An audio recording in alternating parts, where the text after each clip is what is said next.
So let me try something out. Close your eyes for just 5 seconds. What if all of this is a dream? What if all of this isn't actual reality? Okay, you can open your eyes now. Now I'll come back to the question. What if you're the dream for being so advanced, so godlike, that the only way left to feel alive was to dream of being human? A being capable of infinite creation at its fingertips, so that the boredom meant that the only way left to feel alive was to feel the limitations of being human. Now first, I will talk about a concept that we all know, evolution. Evolution is the process by which minor mistakes in small strands of DNA result in an evolutionary advantage, a survival advantage to that organism. There are many ways to describe this process, evolution. And one way is that it's a chaotic, random process. However, the way I like to see it is that it's a dynamic system that takes organisms towards greater capability in mind, in body, and emotion. Yes.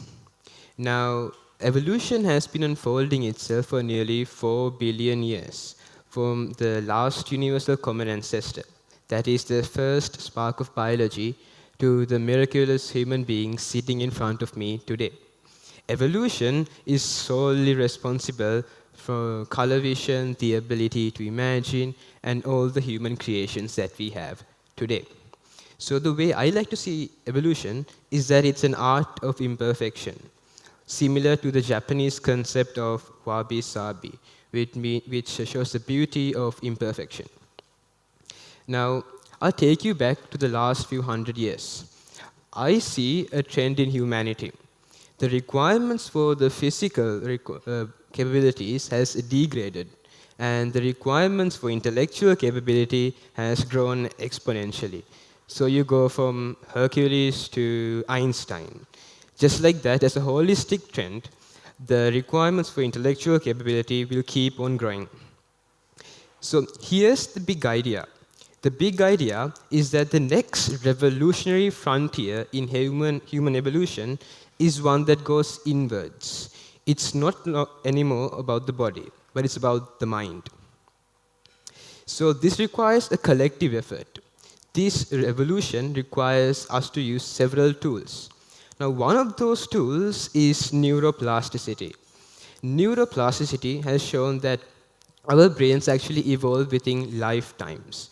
It's not something that happens just in our childhoods, but can actually happen over lifetimes.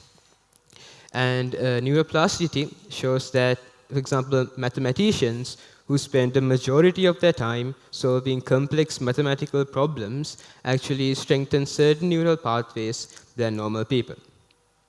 Similarly, another tool is epigenetics. Epigenetics shows that our DNA and our genes aren't as stagnant and concrete as we thought they were. Thoughts, emotions, habits, and even conscious action can influence the expression of certain genes.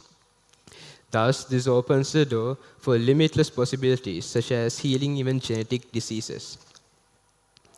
Now, it's highly likely that when we enter the next revolutionary frontier, we would end up as being a multi-planetary species. Just imagine going into Mars and seeing humans evolve in numerous dimensions. So evolution becomes of biology and of the mind also. Let me use an analogy, for example. I'll describe the human species as a droplet of water. It starts high up in the hilltops and joins countless others. And when it does so, many of them evaporate into nothingness. But a few of them enter into the vastness of the ocean. Like this, I believe it's really inevitable that some species would end up as a dreamer. A dreamer is a being capable of infinite creation and thought. Now, my idea that the next evolutionary footstep of humanity is something that goes inwards as echoed throughout our past. For example, the Taoists saw life of a human species as a flowing through river, from avoiding challenges rather than resisting them, and also flowing through them. Similarly, the Descartes use doubt to sharpen reason. The Stoics use mistakes to fuel virtue. And the Upanishads declare tat tvam asi, which means you are the universe itself unfolding into awareness. Yeah. Carpe diem, enthusiasm for work, enthusiasm for compassion. Those who think they can change the world and are crazy enough to think that they can do it are often the ones that do. Thank you.